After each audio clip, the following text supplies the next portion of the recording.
Hi guys, నేను బెంగళూరు నుంచి బయలుదేరాను అనమాట. బెంగళూరు నుంచి అనంతపూర్కి బయలుదేరాను. కానీ నాకెందుకో బెంగళూరు టు కదిర్ వెళ్ళి అనంతపూర్ వెళ్దామని అయితే అనిపించింది. కదిర్కి వెళ్ళాను. కదిర్ నుంచి బస్ ఎక్కాను అనమాట. నేనైతే చాలా షాక్ అయ్యాను. కదిర్కి వెళ్ళి చాలా నెలలు అయితే అయిపోయింది, అంటే దాదాపు 1 year పైన అయిపోయింది. జర్నీ అయితే నాకు చాలా బాగా అనిపించింది. చుట్టూ ఫుల్ గ్రీనరీ ఉంది, గ్రీన్ హిల్స్తో అన్నీ చాలా చాలా గ్రీన్గా ఉంది. బస్ జర్నీ కూడా చాలా బాగా అనిపించింది. ఒకప్పుడు కదిర్ రోడ్స్ అనేవి చాలా దరిద్రంగా ఉండేవి. ఇప్పుడు ఎంత బాగున్నాయంటే అంత బాగున్నాయి. మంచిగా హైవే అయితే డెవలప్ చేశారు. ఇలా ఇలా మనకి ఎక్స్ప్రెస్ బస్లో వెళ్తున్నా కూడా చాలా బాగా అనిపించింది అనమాట. ఫుల్ గ్రీనరీ చూడండి ఎంత బాగుంది అసలు. కదిరి టు అనంతపూర్ రూట్ అయితే చాలా బాగుంది. బైకర్స్ అయితే చాలా బాగా వెళ్ళి ఎంజాయ్ చేయొచ్చు. అలానే బస్సులో వెళ్ళే వాళ్ళు కూడా చాలా బాగా ఎంజాయ్ చేయొచ్చు అనమాట. చాలా బాగుంది జర్నీ అయితే. చూడండి చుట్టూ గ్రీన్ హిల్స్ అన్నీ, అంతా మొత్తం గ్రీనరీనే ఉంది.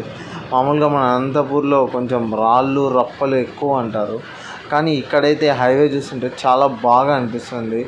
ఈ హైవే బ్రిడ్జ్ కూడా నాకైతే చాలా బాగా నచ్చేసింది. జర్నీ అయితే చాలా చాలా బాగా అనిపించింది. బస్సులో కూడా నాకు ఇంత బాగా అనిపించింది అంటే ఇదే ఫస్ట్ టైం. అసలు చాలా బాగా అనిపించింది జర్నీ. పోయే కొద్దీ అసలు ఎక్కడ కూడా మనకు అలసట అనేది అనిపించట్లేదు.